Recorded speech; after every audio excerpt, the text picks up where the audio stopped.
fellow travelers, welcome back to the Adventures of a Traveling Don. My name is Benjamin O, and today I am here in Northeast Harbor, Maine. We are continuing the Summer in Acadia series I've got going on here while I'm up in Acadia National Park in Mount Desert Island in Maine.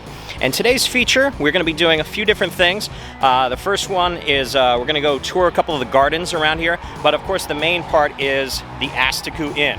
This is an old historic inn that was established back in 1883, if I got my history right. The original building actually burnt down, I think in 1900.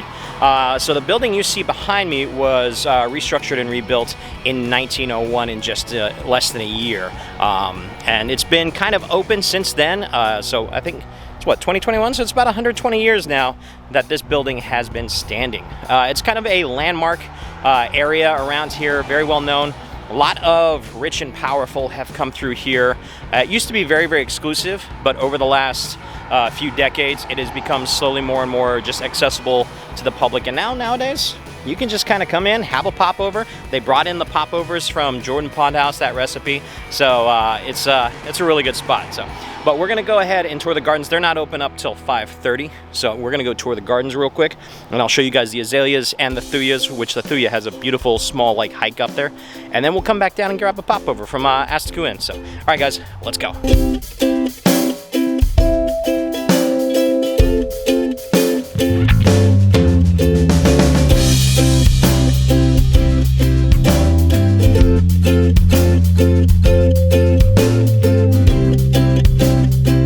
Okay, so I am here at the Azalea Gardens as kind of the first stop on this whole thing. The whole area was actually founded by the Savage family way back in the late 18th century, early 19th century. And this particular garden was built in 1958, if I remember correctly. There was a huge fire in 47 on the island that destroyed a lot of Bar Harbor. This area, thankfully, around the Asticou and whatnot, it was kind of preserved from the fire, so it didn't get touched all that much. And when they were rebuilding around the island, Charles Savage, who was a descendant of the earlier savages that came here, he started building this garden. And the Azalea Gardens are almost kind of like influenced by Japanese. It's not a full Japanese garden because you don't really have all of the Japanese plants. What he did though was he made it in a Japanese style using local plants and whatnot. It's called the azaleas because it's most famously known for the azaleas during May and June. Of course, it is mid-July by the time when I'm shooting this. So right now you have more of, I think, you see they got a brochure here that you can pick up. It's a complimentary brochure. And they've got things like, they do have some Japanese irises, smoke bushes, water lilies, things like that. But it's a beautiful garden. It's got the 3 different seasons to it. You have, of course, early on in the spring with the azaleas. Then you have summertime where it's really green, lush and gorgeous. And then, honestly, my favorite time is the fall because a lot of the trees within the garden just get those vibrant yellow, orange, red colors. I might even come back here at the end of the season in October and do another kind of like fall color video around the island and definitely include the Azalea Gardens. But we're just gonna walk around and we'll check this one out, and then we'll of course head up to Thuya. All right, enjoy the garden, guys.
so I am at the foot of the path up to Thuya.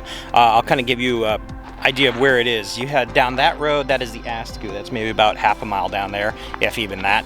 And then of course you have, this is your parking lot. So you can park at the Asticou, you can park here at the parking lot if there's any open spots. You got this big old sign that tells you parking for Thuya Garden Lodge, Asticou Terraces, and the landing. So you have landings for the docks and whatnot. But as you can see, right over there, that is the path up right there. So we're going to go across and head up the trail up that way. So let's go on now.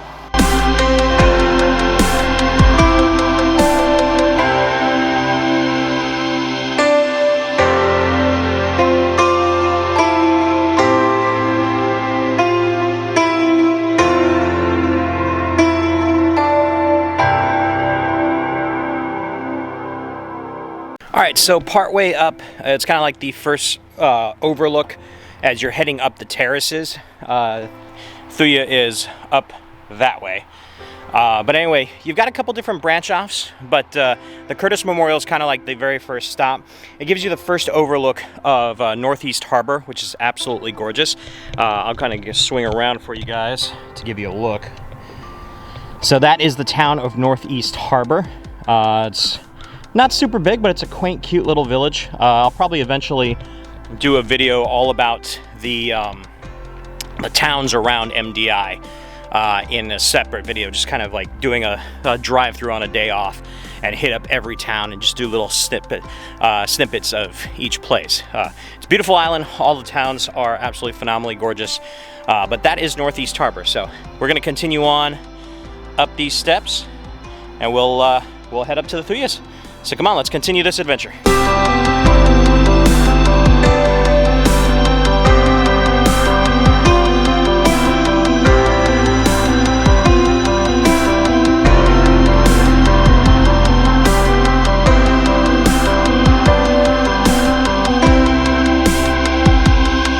All right, so I am at the Stone Pavilion. This is kind of the second level up after the Curtis Memorial. Doesn't have quite as much of a view on this point just because there's a couple of big trees that kind of split the view of Northeast Harbor. But it's a nice little spot, particularly on a hot day. Just kind of relax, get under the shade, maybe have a quick drink or something, have a little snack.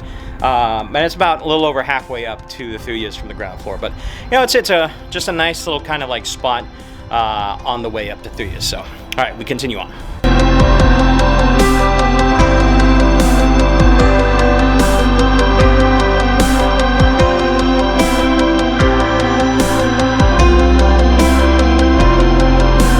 Okay, and then this is the third and final overlook before getting into the Thuya Gardens.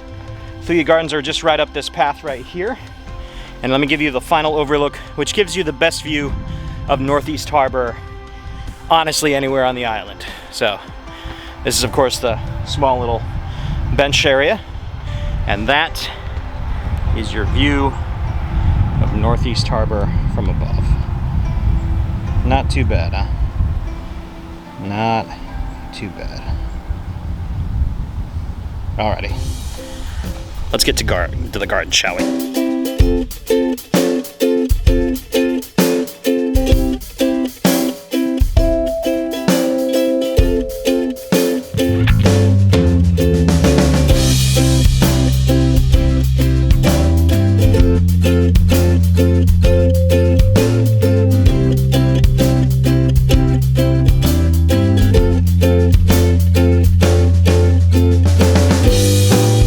Alright, so I am in the Thuya Gardens currently, and honestly, it's one of my favorite gardens I've ever been into. It's a huge 24-acre garden. It's not of the Japanese style that the azaleas are, but it's absolutely gorgeous. Just a huge array of different flowers.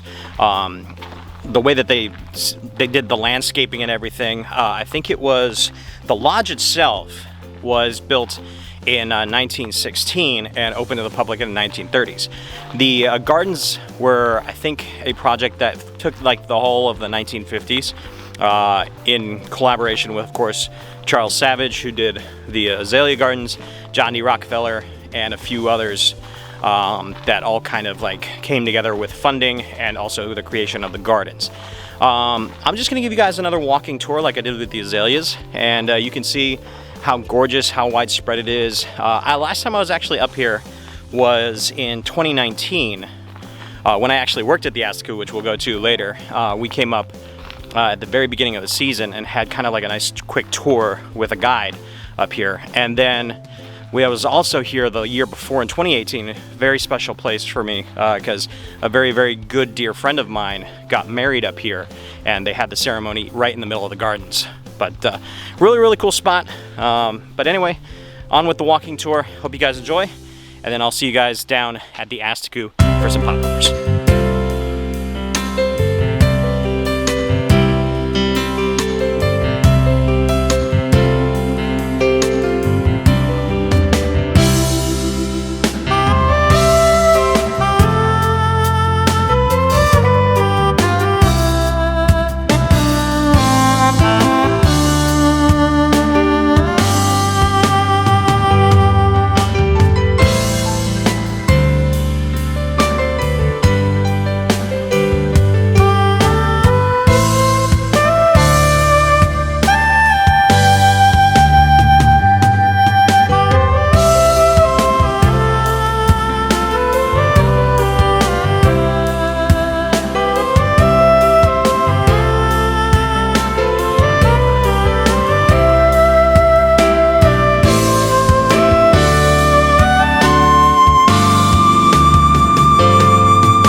So back at the Asticou, while I'm waiting for my popovers, we'll just go over a little bit more about the Asticou in and of itself. I went over the initial history of it, but my personal history is I was here for 3 years. It was under a different management group at the time, but it's kind of pretty much, it doesn't really change the Asticou. You know, the thing is popovers, really good cocktails. The chef they have right now, I've been here a few times. It's really, really good. Doing a heck of a job with this group. It's kind of fun because there's still several people that I've known over the years that still come back and work here. So it's like coming back to family. So it's a good spot. I'll give you guys kind of like a little show of what the dining room looks like and the view from the deck. The view from the deck is honestly one of the best of any restaurant I've ever seen at any place in the world that I've been able to travel to so far. I've been to 22 countries, and honestly, it's hard to beat this. It's really, really hard to beat this. But anyway, it's a very, very old historic building. There's a red building outside. It's called the Cranberry Lodge. That was actually the initial homestead of the Savage family when they came up here. I think they started 1798 was in Northeast Harbor. They're the ones that started the town. And then the 1850s is when the Cranberry Lodge was built. And then, of course, the initial inn was 1884. But it is a gorgeous, gorgeous little spot. I've got someone in the Elliot. What's up, brother? I helped train that guy back in 2019 when he was part of the crew as his first year. Young man from Turkey, I believe. But anyway, it's also kind of the cool thing about these places is they hire out J1s from across the world. So you get to meet people, not just from the United States, but you get to meet people from all over the world. A lot of Jamaican friends I have from working at this place, people from Montenegro, people from Turkey. So it's, you know, it's kind of a fun life to lead. But anyway, popovers are almost here. Get that one. It's perfect. Perfection. Perfect popovers from Miss River right here. Always. So, all right, I'm going to take this one to start off. Yeah. All right, so this is basically a popover here. If you're from England, it's what you consider a Yorkshire pudding. It's basically the same thing, pretty much bread and egg, but when you open it up, it's basically airy inside. It's just a fluffy, puffed up pastry that is basically hollow inside. But I mean, when you open it up, that first thing of steam is absolutely phenomenal. So the only difference that is between the Yorkshire pudding and a popover here in the Northeast is popovers are done with like butter and jam, you know, something sweet, whereas in Yorkshire pudding is usually with gravy, beef gravy, things like that. At least, I believe so. I've had one once before when I was in the UK, but if I'm wrong, let me know down in the comments. But anyway, let's go ahead and dig into this. Alright, so we're going to start off with a little bit of butter. Just get a little bit on there. And just take the first bite with the butter.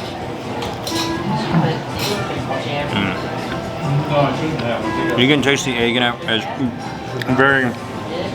It's very simple recipe, but at the same time, if you don't bake it right, you don't have like the right confectionery oven, things like that. I know my mom and other people that I've sold popover mixes to when I worked here. Very, very, very hard to get it just right. So now we're gonna put some jam in. I got the blueberry jam first. Do a little blueberry jam.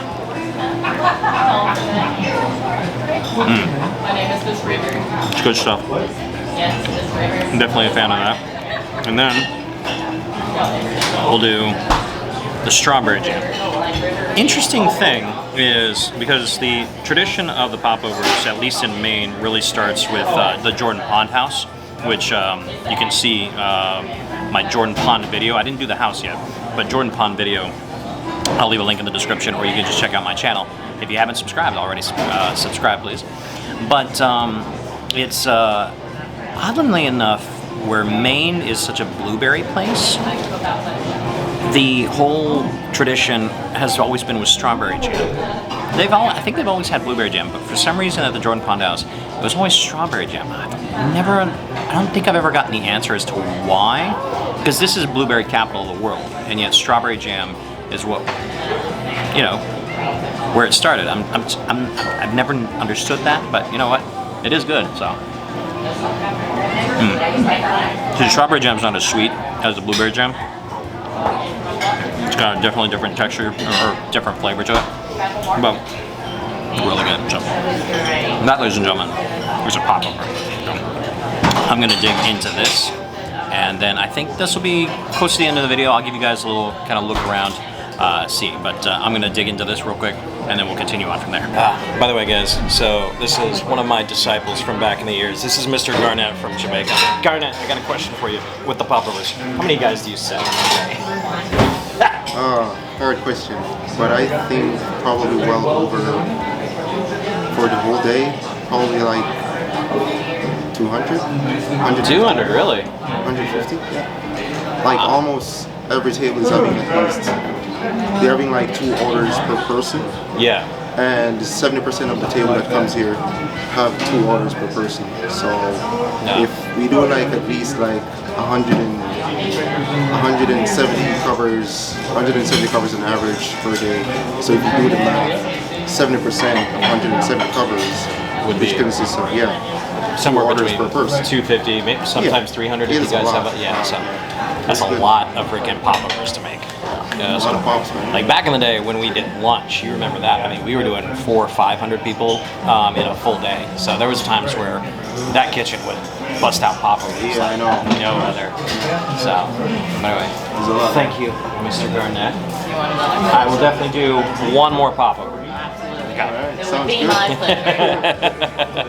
All right, so that was absolutely delicious. I'm glad I came out for a popover today. I will be doing a full kind of like dinner video, hopefully eventually at the closer to the end of the season when they're not so busy, and hopefully I might even be able to get down, sit down with the chef. We'll see about that.